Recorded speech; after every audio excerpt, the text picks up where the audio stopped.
din siya, guys. Sara na natin.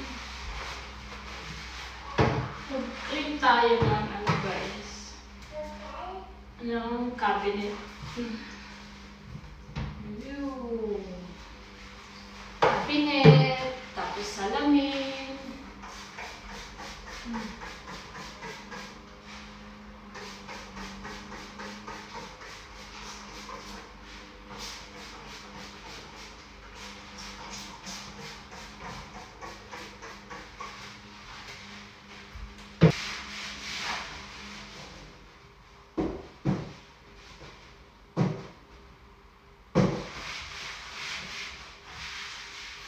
Hindi ko abot.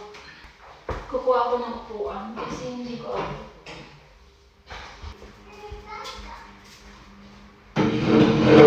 Yung may tapa?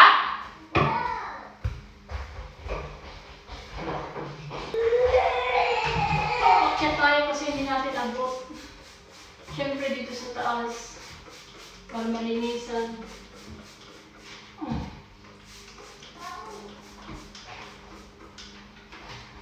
Dami. Ako guys. Malikabok.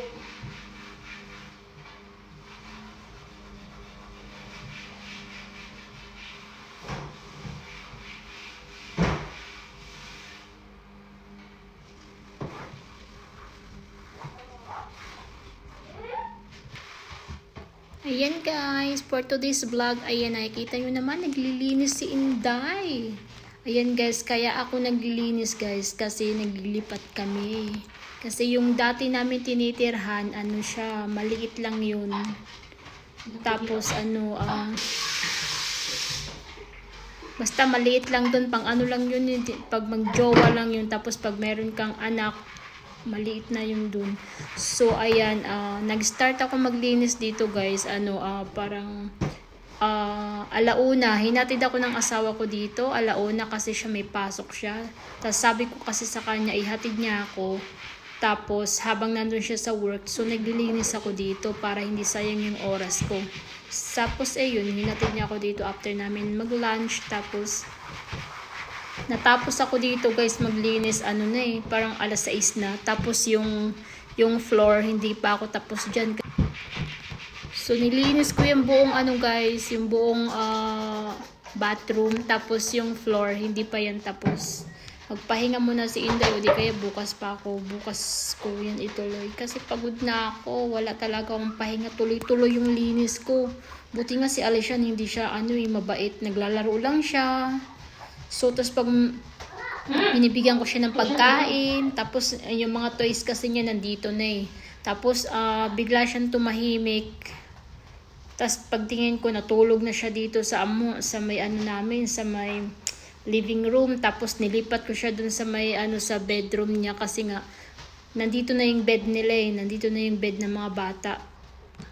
So, diba? Ayan, ang ganda ng aming, bathroom. Para siyang hotel. Parang CR ng hotel. Yung CR namin pwede na tulugan to.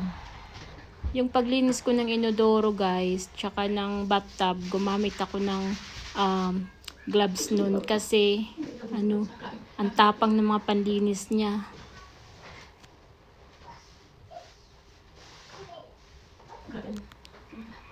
So ayan guys, pagod na si Inday, nagtuwad-tuwad na.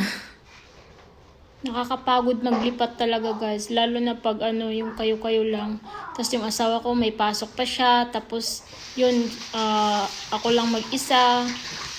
Yung kitchen, nilinis na namin yung kitchen, nilinis yun namin, dalawa kami ng asawa ko nung Sabado. Tapos nalinis ko na din yung dalawang bedroom, tapos ito yung ngayon.